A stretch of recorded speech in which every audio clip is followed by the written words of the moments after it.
Hello friends, स्वागत है आप सभी का अपने चैनल आर के स्टडी आईक्यू में। तो दोस्तों, हम जो कौन सा टॉपिक कर रहे थे, मौलिक अधिकार। मौलिक अधिकार में हमने आर्टिकल 24 तक कर लिया था। तो आज हम जो टॉपिक है मौलिक अधिकार, उसको आगे बढ़ाते हुए स्टार्ट करते हैं आज का टॉपिक। तो सबसे पहले हम करेंगे धार्मिक स्वतंत्रता। धार्मिक स्वतंत्रता के बारे में।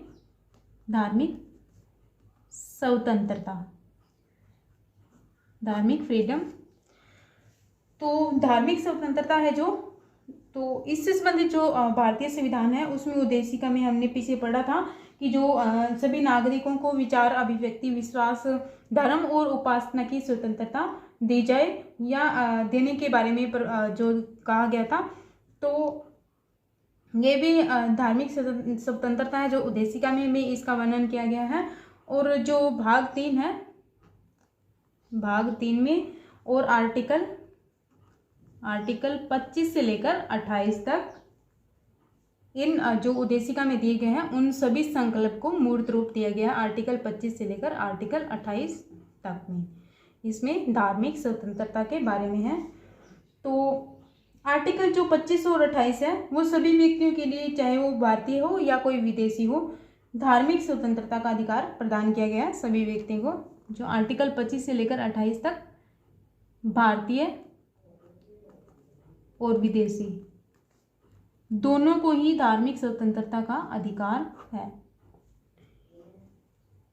अब हम बात करते हैं आर्टिकल्स की हम डिटेल से बात करेंगे। तो सबसे पहले हम करेंगे आर्टिकल 25।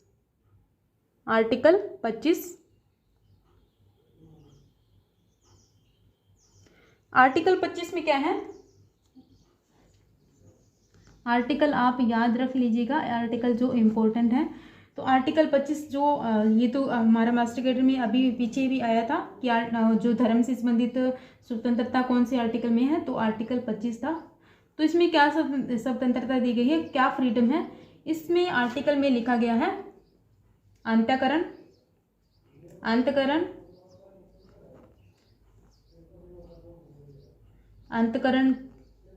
की और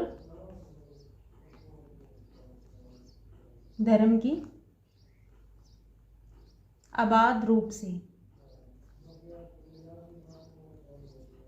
अबाध रूप से मानने, आचरण और प्रचार करने की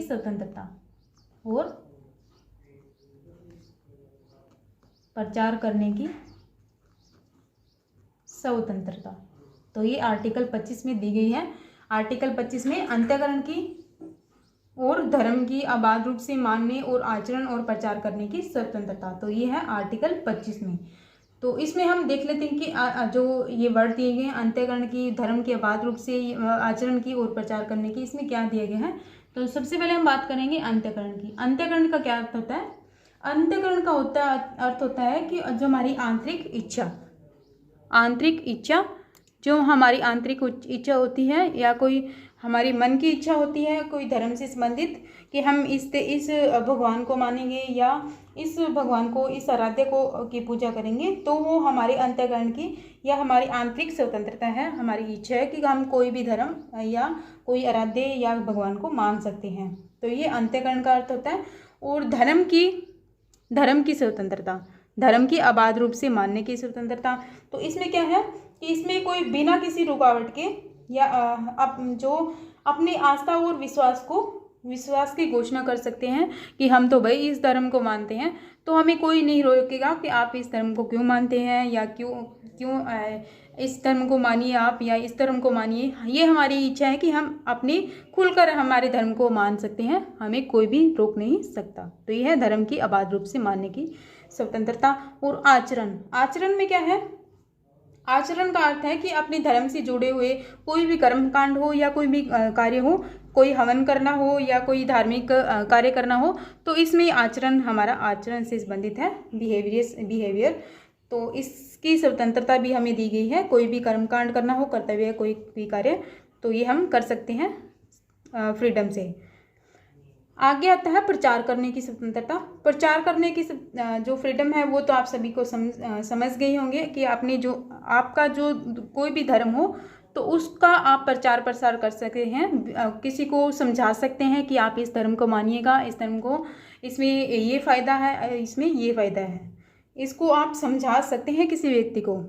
किंतु किसी व्यक्ति को हम लालच देकर या उनको दबाव डालकर अपने धर्म को मनाने के लिए विवश नहीं कर सकते। तो ये अगर हम किसी धर्म को मनाने, ज़बरदस्ती मनाने या लालच देने के लिए ज़बरदस्ती करेंगे या विवश करेंगे तो वो आर्टिकल 25 का उल्लंघन होगा। ठीक है, हम किसी व्यक्ति को विवश नहीं कर सकते। तो ये था आर्टिकल 25 में, आपको समझ में आ गया होगा प्रचार करने की स्वतंत्रता। अब हम बात करते हैं आर्टिकल 26 की। आर्टिकल 26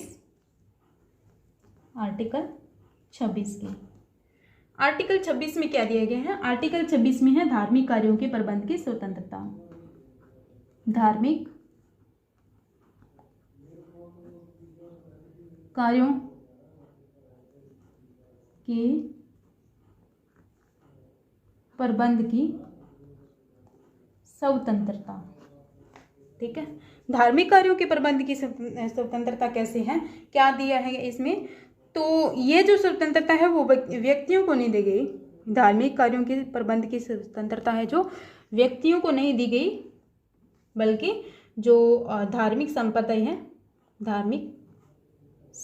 हैं उनको दी गई है ओनली। ठीक है, धार्मिक कार्यों के प्रबंध की स्वतंत्रता किसको दी गई है? धार्मिक संप्रदायों को। तो धार्मिक संप्रदाय कौन से होते हैं? तो धार्मिक जो संप्रदाय हैं वो किसी विशेष धर्म में विश्वास करने वाले व्यक्तियों का एक समूह होता है। कोई भी कुछ व्यक्ति होते हैं, सभी इकट्ठे होते हैं, तो कुछ व्यक्तियों के समूह है, कोई विशेष धर्म में विश्वास करता है वो समूह है, तो उस समूह को ही संप्रदाय कहते हैं, धार्मिक संप्रदाय। जैसे मैं आपको एग्जांपल देती हूँ, जैसे हो गया रामकृष्ण मिशन, ये एक संप्रदाय है। ठीक है, और जो शिव संप्रदाय है ये एक संप्रदाय है, ये एक विशेष धर्म से संबंधित है, शिव से संबंधित है। और ऐसे कई संप्रदाय हैं, वैष्णव संप्रदाय। तो आप समझ गए होंगे कि संप्रदाय कौन सा है। तो ये संप्रदाय है कृष्ण हो गया, वैष्णव हो गया, शिव हो गया। तो ये सभी जो संप्रदाय हैं, तो इन संप्रदायों के लिए कोई भी मंदिर बनाना हो या कोई मस्जिद बनानी हो, अपने कोई भी मठ बनाना हो, तो ये सब उस धर्म से संबंधित संप्रदाय ही करेंगे कोई भी। तो उनको ये फ्रीडम है कि आप अपने गुरुद्वारे को या फिर कोई मंदिर का निर्माण करना हो या कोई मठ का निर्माण करना हो, तो आपको स्वतंत्रता दी गई है, आप इसके लिए प्रबंध कर सकते हैं। ठीक है, तो ये इसमें दिया गया है। अब हम बात करेंगे जो नेक्स्ट आर्टिकल कौन सा है? आर्टिकल 27। आर्टिकल 27 में क्या दिया गया है? आर्टिकल 27 में क्या दिया गया है? आर्टिकल 27 में दिया गया है धार्मिक अभिवृद्धि हेतु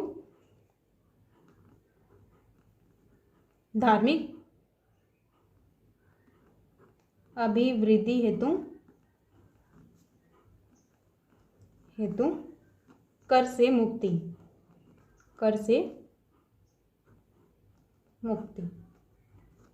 तो ये आर्टिकल 27 में दिया गया है कर से मुक्ति।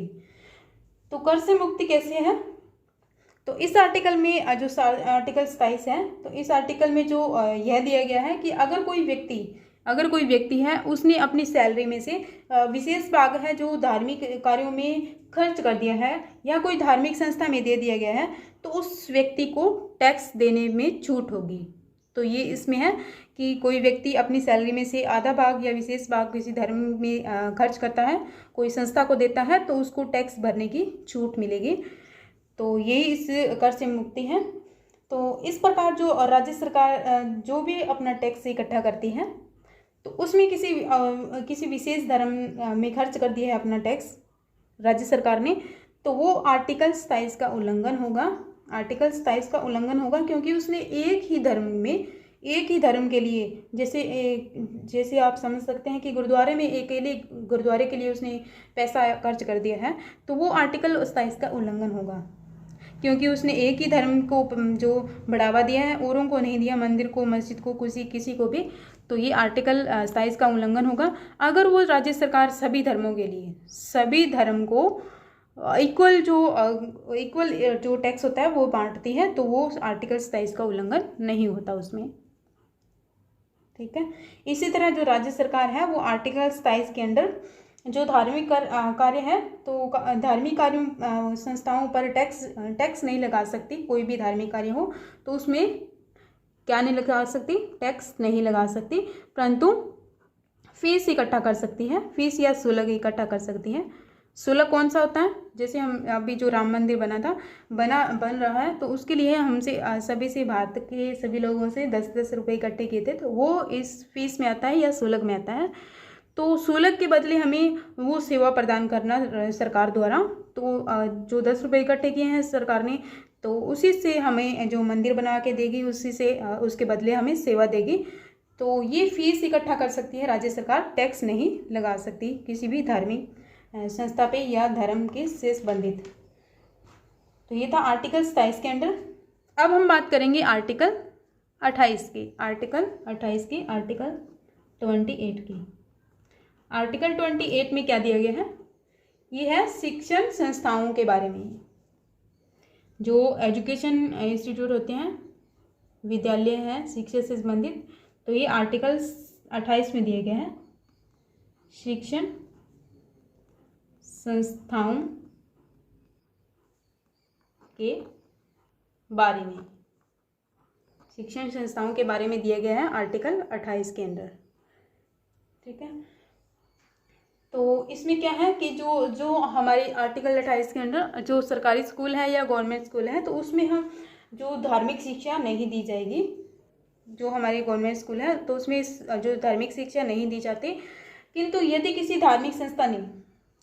धार्मिक संस्था ने कोई स्पेशल कोई इंस्टीट्यूट बनाया है, कोई स्कूल बनाया है, तो उसमें हमें शिक्षा, धर्म से संबंधित शिक्षा दी जा सकती है। उसमें कोई रोक नहीं सकता, हमें उसमें कोई भी रोक टोक नहीं होगी। आप शिक्षा प्राप्त कर सकते हैं या आप शिक्षा दे सकते हैं, कोई स्पेशल इंस्टीट्यूट बनाया हो धर्म से संबंधित। परंतु जो गवर्नमेंट के स्कूल हैं उसमें हम शिक्षा प्राप्त नहीं कर सकते धर्म से संबंधित। अगर जो राज्य सरकार द्वारा मान्यता प्राप्त या कोई फंड देकर उसकी सहायता प्राप्त करके स्कूलों में धार्मिक शिक्षा दी जाती है सरकार के द्वारा, तो उसको कोई व्यक्ति अगर पाना चाहता है कोई धर्म से संबंधित शिक्षा, तो उपस्थित हो सकता है या प्रेजेंट हो सकता है, अदरवाइज नहीं। तो शिक्षा से संबंधित ये था आपके लिए। परंतु इसमें कुछ बातें और भी आती हैं कि यदि आप कोई व्यक्ति है, उसकी सहमति हो कि मैं ये शिक्षा, धर्म से संबंधित शिक्षा प्राप्त कर लूँगा, या अगर कोई व्यक्ति 18 साल से कम है, कोई बच्चा, तो उसके माता पिता से अनुमति लेनी होगी कि ये शिक्षा, जो धार्मिक शिक्षा है, इसको दे हम। तो अनुमति के बाद में ही हम इसको शिक्षा दे सकते हैं किसी व्यक्ति को। तो उसको हम अनुमति के बाद में विवश भी कर सकते हैं कि आप इस धर्म के में उपस्थित हो, इनको विवश किया जा सकता है शिक्षा के लिए। तो ये था शिक्षण संस्थाओं के संबंधित। तो हम इसको आर्टिकल दोबारा रीड कर लेते हैं एक बार, आर्टिकल 25 से लेकर आर्टिकल 28। तो आर्टिकल 25 में क्या था? प्रचार करने की स्वतंत्रता। आर्टिकल 25 में प्रचार करना, जैसे हम इसी तरीके से याद करते हैं, जैसे हमारे कोई मैरिज है तो सबसे पहले हम कोई कार्ड वगैरह बांटेंगे, तो ये हो गया प्रचार। ठीक है, प्रचार करेंगे कि हमारी भाई शादी है, आप ज़रूर आइएगा, तो ये हम प्रचार करेंगे पहले। उसके बाद में हम आर्टिकल 26 में आता है प्रबंध की स्वतंत्रता। तो हमने कार्ड तो बांट दिए हैं, उसका प्रबंध भी करना होगा, खाना वगैरह का, तो प्रबंध की स्वतंत्रता हो गया। प्रबंध करने के बाद में हमें जो शगन वगैरह भी मिलेगा, हमें वो शगन मिलेगा, तो वो हो गया कर से मुक्ति। कर इकट्ठा होगा हमारा एक तरह का, तो इसको आप कर से मुक्ति, ये आर्टिकल 27 है। और लास्ट में दिया गया है शिक्षण संस्थाओं के बारे में, मीन्स धर्म में उपस्थित न होने या न होने की स्वतंत्रता, कि आप धर्म जो विवाह में उपस्थित हो भी सकते हैं और नहीं भी हो सकते, आपकी मर्जी है वो। तो ये था धर्म से संबंधित। अब हम बात करेंगे आर्टिकल 29 और 30 की, आर्टिकल 29 और 30 के बारे में। तो ये दिए गए हैं संस्कृति और शिक्षा संबंधी अधिकार, संस्कृति और शिक्षा संबंधी अधिकार। तो भारत की जो स्वतंत्रता है उसको बनाए रखने के लिए संविधान द्वारा जो मौलिक अधिकार है उसमें जो 5वां अधिकार है वो हमारा है, वो संस्कृति और शिक्षा से संबंधित है। कौन सा अधिकार है? 5वां मौलिक अधिकार, शिक्षा, संस्कृति और शिक्षा से संबंधित है मौलिक अधिकार में। तो इसका आर्टिकल कौन सा है? आर्टिकल है इसका संस्कृति से संबंधित आर्टिकल 29 व 30। ठीक है, आर्टिकल 29 और 30। तो शिक्षा से संबंधित प्रावधान किए गए इसमें।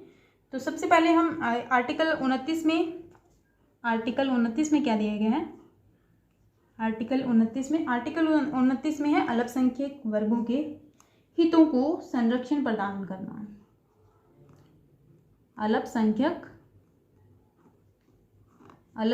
वर्गों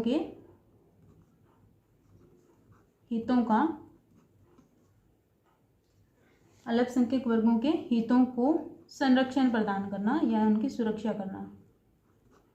प्रदान करना। ठीक है, आर्टिकल 29 में दिया गया है। तो आर्टिकल 29 में हम डिटेल से पढ़ लेते हैं पहले, फिर आर्टिकल 30 करेंगे।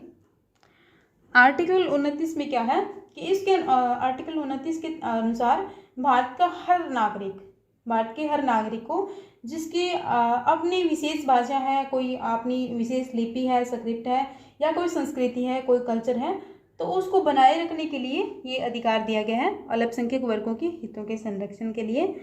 तो ये आर्टिकल 29 में है कि हमारे भारत में ऐसी अनेक जो आदिवासी जनजाति बसती है, हमारे भारत में बहुत जनजाति है आदिवासी, तो जिनकी अपनी विशेष भाषा है, संस्कृति है, लिपि है, विशेष उनकी है, भाषा अलग होती है हमसे।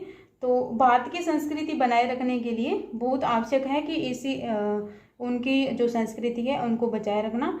तो इसीलिए इस आर्टिकल का उपबंध किया गया है, आर्टिकल 29 का। जो अल्पसंख्यक वर्ग हैं, कोई जनजाति है, उनकी भाषा और जो संस्कृति है उनको बचाए रखने के लिए उनके हितों का संरक्षण करना। तो ये आर्टिकल 29 में लिपि, भाषा या फिर संस्कृति को बचाने के लिए आर्टिकल 29 है, 29 दिया गया है। आगे हम बात करेंगे आर्टिकल 30 की। आर्टिकल 30 में क्या दिया गया है? शिक्षा संस्थाओं की स्थापना, शिक्षण संस्थाओं की स्थापना, एस्टेब्लिशमेंट ऑफ एजुकेशन इंस्टीट्यूट। ठीक है, आर्टिकल 30 में क्या दिए गए हैं? शिक्षण संस्थाओं की स्थापना या फिर एजुकेशन इंस्टीट्यूशन की जो एस्टेब्लिशमेंट। ठीक है, तो जैसे हमने पहले पढ़ा था कि आर्टिकल 29 में क्या दिए गए? लिपि होती है, स्क्रिप्ट होती है, उसकी या लैंग्वेज की या कल्चर की, उनको बचाने के लिए जो भारत सरकार है वो उनकी अल्पसंख्यक जो वर्ग होते हैं उनकी सुरक्षा के लिए ये आर्टिकल बनाए गए हैं, उनको बचाने के लिए। तो इसी तरह जो आर्टिकल 30 है वो शिक्षा एजुकेशन के लिए है, उनको जो अल्पसंख्यक वर्ग है उनको एजुकेशन देना, उनके लिए इंस्टीट्यूशन स्थापित करना या उनको चलाने का अधिकार किसको दिया गया है? जो अल्पसंख्यक वर्ग हैं उनको। ठीक है, इसके अनुसार जो भाषा है या धर्म है उस पर आधारित सभी अल्पसंख्यक वर्ग होते हैं, उनको अपनी रुचि की जो इंस्टीट्यूशन होती है, एजुकेशन इंस्टीट्यूट, उसकी स्थापना करने और उनको प्रशासन का अधिकार दिया गया है। आप समझ गए होंगे जो अल्पसंख्यक वर्ग हैं उनके लिए है ये दोनों आर्टिकल 29 और 30।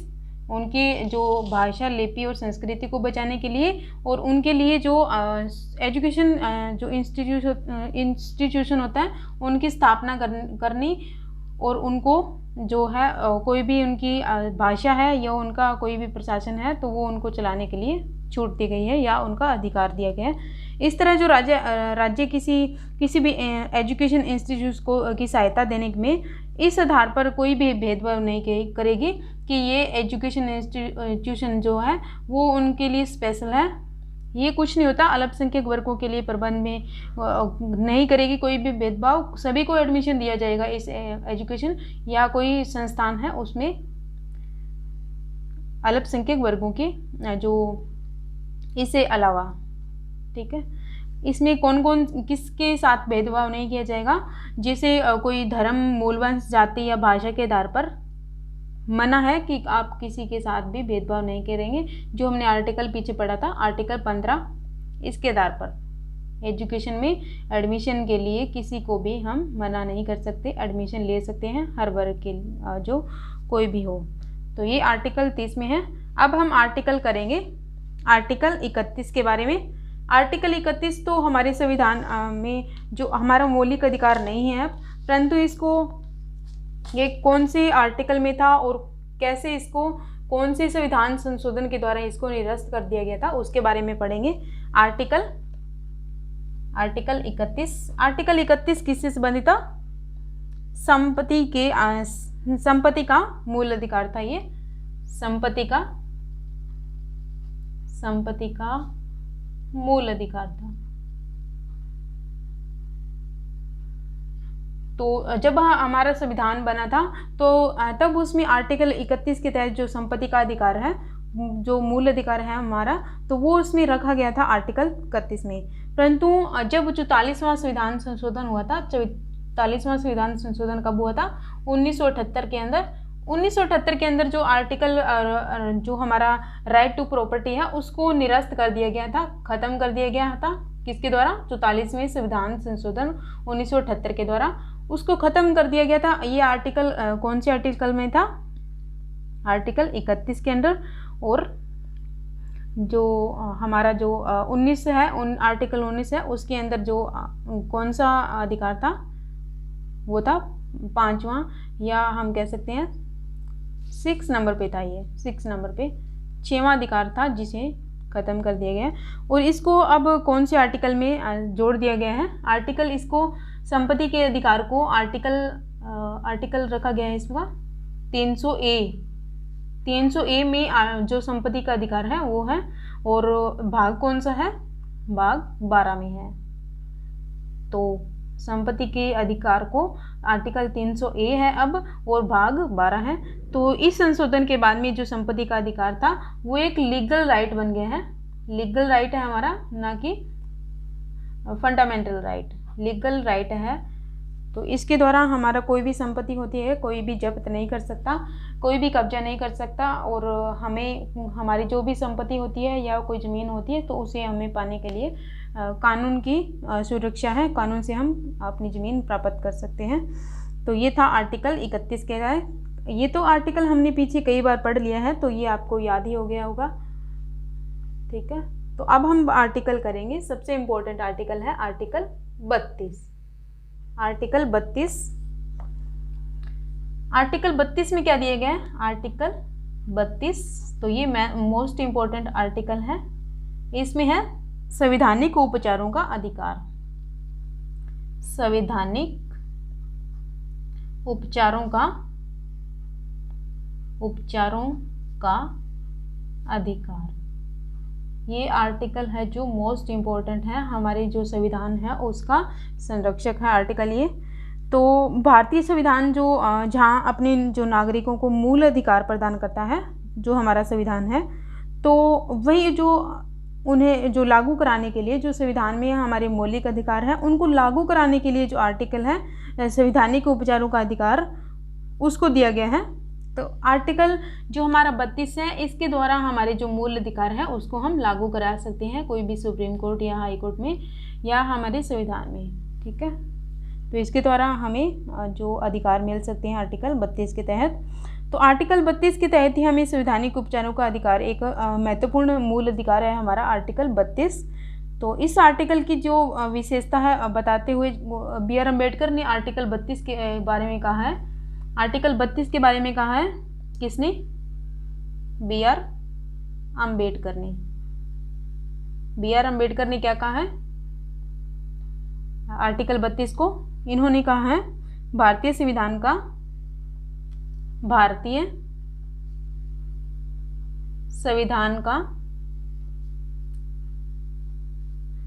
भारतीय संविधान का हृदय और आत्मा, हृदय और आत्मा कहा है। बी आर अम्बेडकर ने, ये लाइन बहुत ही इंपॉर्टेंट है, जो कोटेशन है, बी आर अम्बेडकर ने क्या कहा है? भारतीय संविधान का हृदय और आत्मा कहा है, या हम कह सकते हैं हार्ट एंड सोल कहा है, या फिर दिल और आत्मा कहा है। तो ये किसने? बी आर अम्बेडकर ने कहा है संवैधानिक उपचारों के अधिकार को। आर्टिकल 32 को भी कह सकते हैं, ठीक है। तो ये आपको याद रखने वाली चीज़ है। तो इस आर्टिकल के तहत ही जब किसी व्यक्ति के मूल अधिकार का उल्लंघन होता है किसी का भी, तो वो तब वह अपने अधिकार की रक्षा के लिए या अपनी सिक्योरिटी के लिए सुप्रीम कोर्ट की शरण में जा सकता है, सुप्रीम कोर्ट के पास जा सकता है, उसका दरवाज़ा खटखटा सकता है कि हमारे जो मूल अधिकार है उसका उल्लंघन हो रहा है, तो आप इस आर्टिकल के तहत हमारे जो अधिकार की रक्षा कीजिए। तो इस तरह जब मूल अधिकारों की जो उल्लंघन होता है तो आर्टिकल 32 के तहत ही हम सुप्रीम कोर्ट में जाते हैं। आर्टिकल 32 के तहत हम सुप्रीम कोर्ट में जाते हैं। कौन से आर्टिकल के तहत?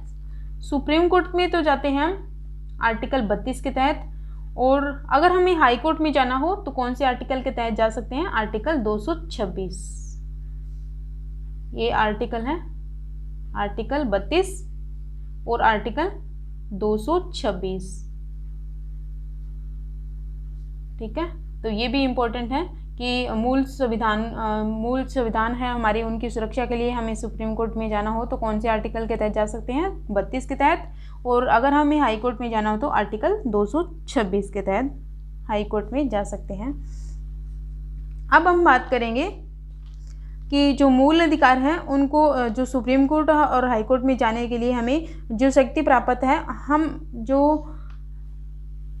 जो हमारा संवैधानिक उपचारों का अधिकार है, तो हम सुप्रीम कोर्ट और हाई कोर्ट में दोनों में से किसी में भी जा सकते हैं। ये हमारी इच्छा है कि हम किस में जाना चाहते हैं, ठीक है। तो साथ ही जो आर्टिकल 32 है उसके तहत सुप्रीम कोर्ट के यह भी शक्ति दी गई है कि जो मूल अधिकार है उनको लागू कराने के लिए किसी को भी आदेश दें या निर्देश दे या फिर रिट जारी करें। ये सुप्रीम कोर्ट को जो शक्ति दी गई है, कौन कौन सी?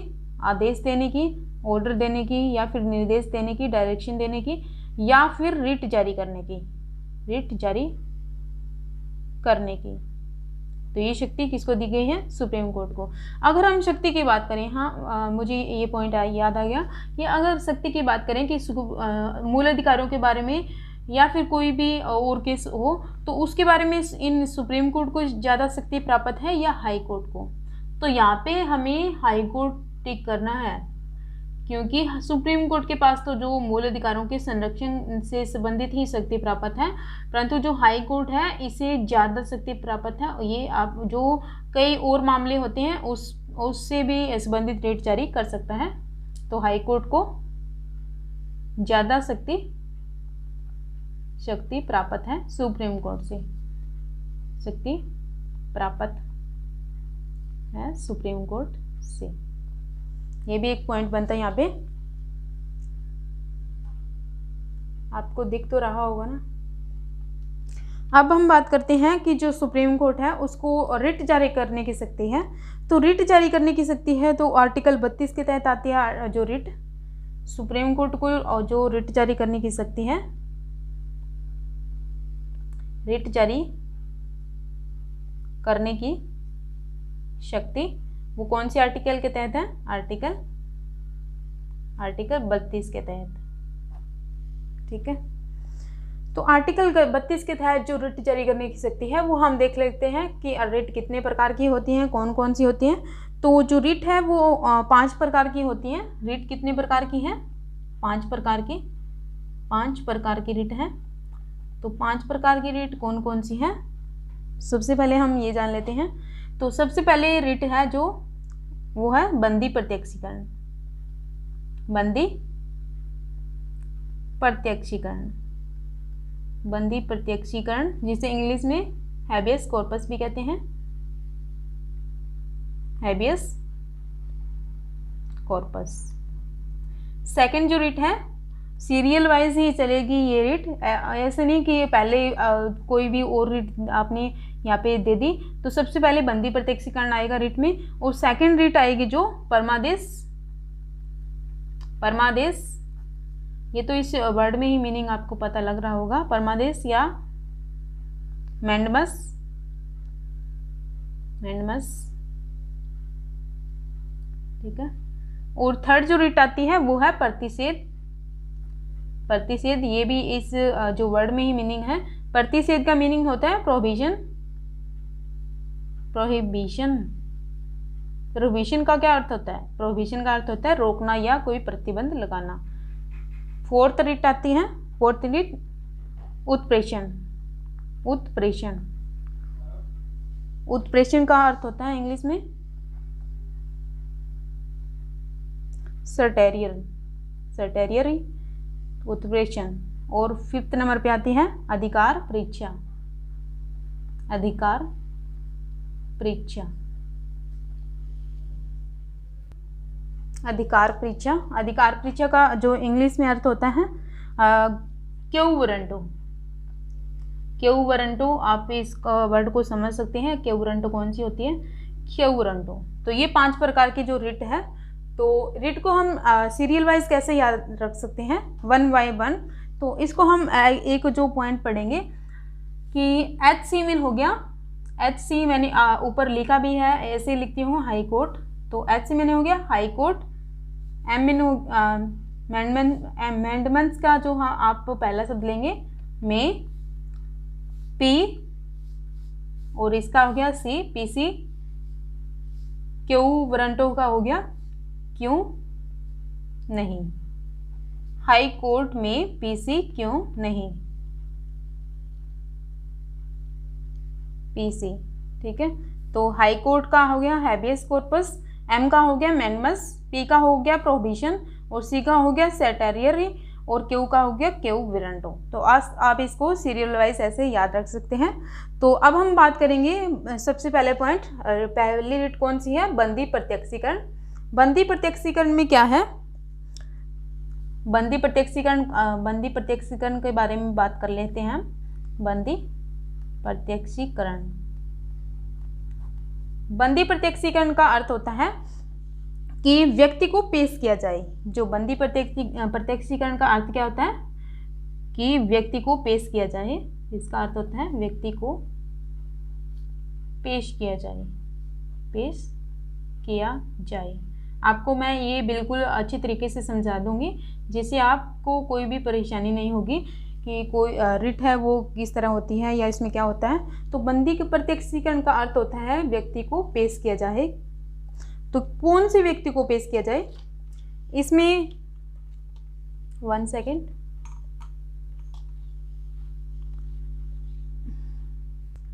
तो कौन से व्यक्ति को पेश किया जाए, तो ये रिट है जो ऐसे व्यक्ति या अधिकारी के विरुद्ध जारी की जाती है। जो बंदी प्रत्यक्षीकरण जो रिट होती है जिसने किसी को गैरकानूनी रूप से गिरफ्तार कर लिया है किसी व्यक्ति ने या किसी अधिकारी ने, तो इसके तहत जो कोर्ट है तो वो गिरफ्तार व्यक्ति को अपने सामने उपस्थित कराता है जो कोर्ट होता है। तो और कोई भी जो अपराध की परीक्षा कराता है उसको कि तुमने ये अपराध किया है या नहीं किया।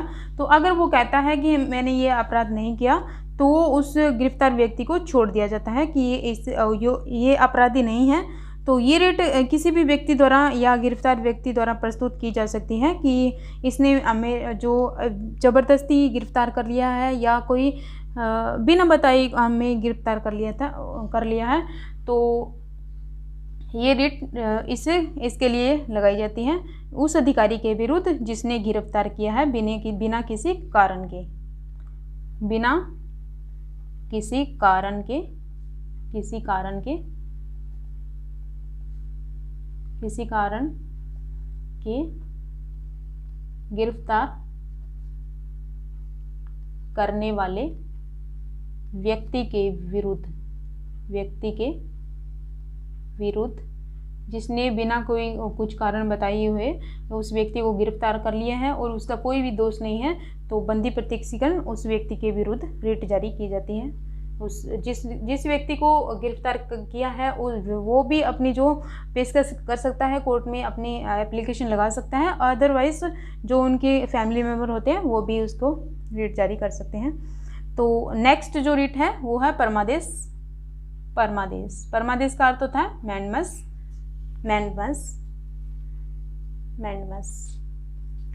तो परमादेश में क्या आता है, तो इसका अर्थ होता है हम आदेश देते हैं या आदेश देना। परमादेश का क्या अर्थ होता है, हम आदेश देते हैं, ये परमादेश का अर्थ है। और इसमें भी व्यक्ति को पेश किया जाए, तो ये भी जो परमादेश का अर्थ है कि हम आदेश देते हैं। तो हम आदेश देते हैं, किसको आदेश देते हैं, तो इसके तहत जो कोर्ट होती है, कोर्ट के द्वारा किसी व्यक्ति, अधिकारी या अधीनस्थ न्यायालय या फिर नगर निगम होती है या फिर पंचायत की बात करें तो उनके कर्तव्यों को करने या न करने का आदेश दिया जाता है। कि जो हाई कोर्ट होती है या फिर सुप्रीम कोर्ट होती है, तो हाई कोर्ट है वो अपने नीचे वाले जो भी प्रशासन है तो उसको आदेश दिया जाता है। जो अपने से छोटे होते हैं उनको, जैसे हायर ऑफिसर होता है वो लोअर ऑफिसर को आदेश देता है कि तुम आप इस काम को नहीं करोगे या इस काम को कीजिएगा, और ये सब इसके अंडर दिया गया है परमादेश के बारे में। आशा करती हूँ कि आपको समझ में आ रहा होगा। अब हम बात करेंगे रिट थर्ड की। तीसरी रिट कौन सी है, तीसरी रिट है हमारी प्रतिषेध।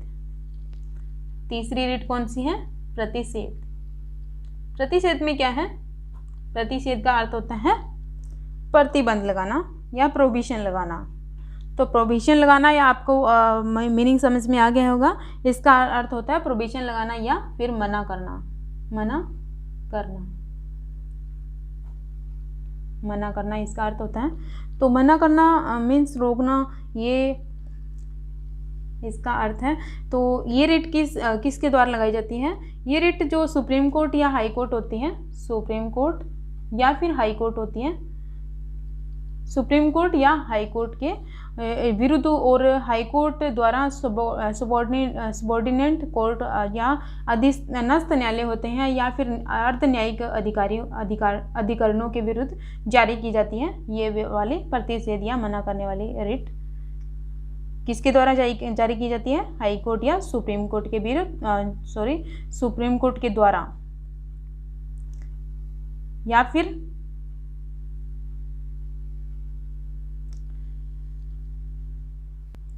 जो सुप्रीम कोर्ट होता है वो हाई कोर्ट के विरुद्ध जारी कर सकता है, और जो हाई कोर्ट होता है वो जो सबॉर्डिनेट कोर्ट होती है, सबॉर्डिनेट कोर्ट, वो उसके विरुद्ध भी जारी कर सकता है। या फिर छोटे कोर्ट होते हैं जैसे अधीनस्थ न्यायालय या फिर अर्ध न्यायिक अधिकरणों वगैरह, तो उनके विरुद्ध जो हाई कोर्ट जो रिट जारी कर सकता है।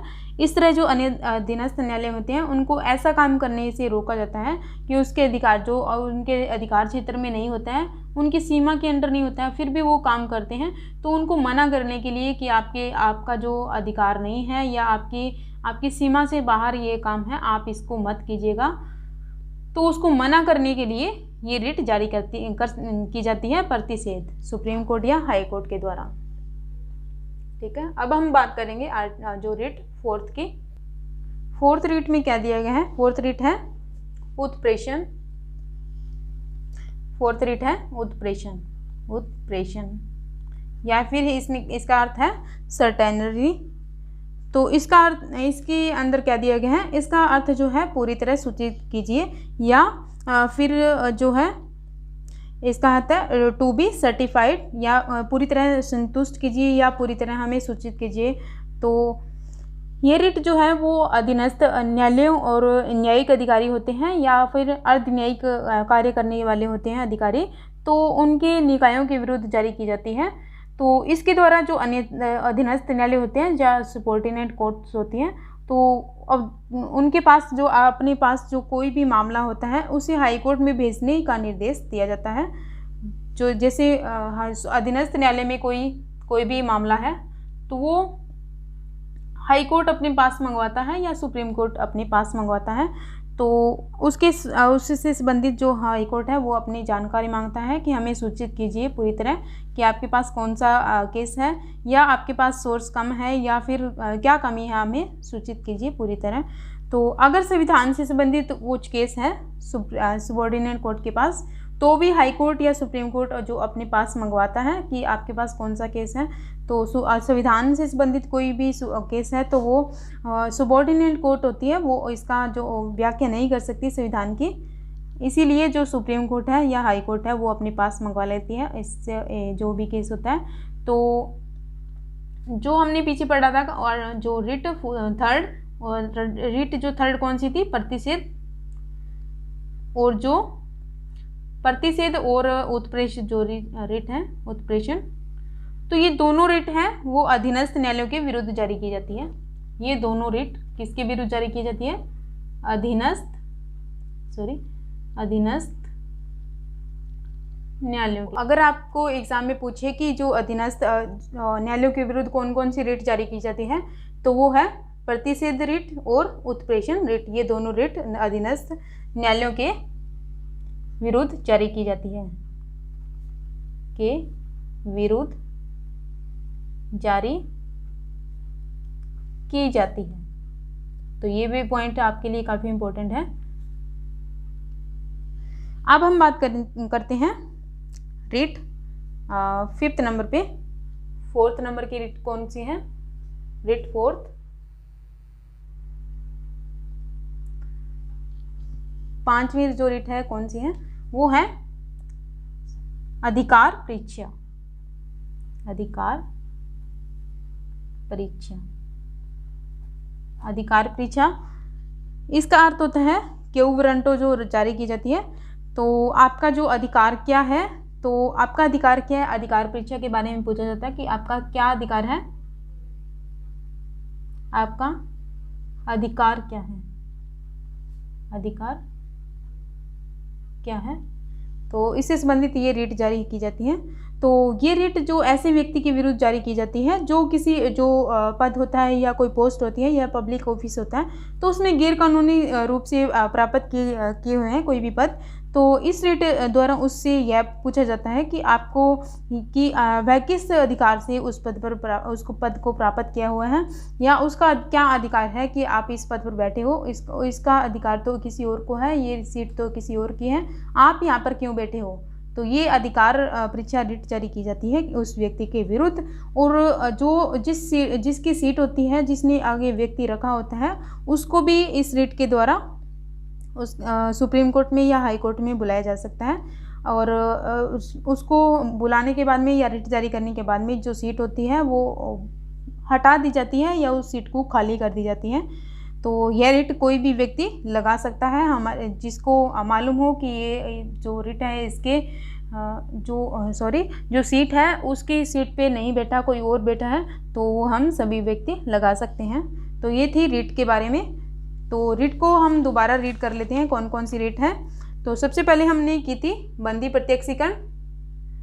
प्रत्यक्षीकरण, सेकंड जो है परमादेश, थर्ड जो है प्रतिषेध, और फोर्थ जो है उत्प्रेषण, और 5 जो नंबर पे है अधिकार परीक्षा, जिसको हमने कैसे याद किया था, हाई कोर्ट में पीसी क्यों नहीं। तो हाई कोर्ट मीन्स हो गया हैबेस कॉर्पस, में मैंडमस, पी मीन प्रोहिबिशन, और सी मीन हो गया सर्टेरी, और क्यू मीन क्यू वारंटो। तो ये आपको जो रिट जो याद हो गई होगी। और आज हमारा जो मौलिक अधिकार है हमारे वो यहीं पर ख़त्म होते हैं, यहीं पर जो हमारा टॉपिक ये कंप्लीट होता है। तो कल हम एक नए टॉपिक के साथ मिलते हैं, तब तक के लिए नमस्कार, जय हिंद।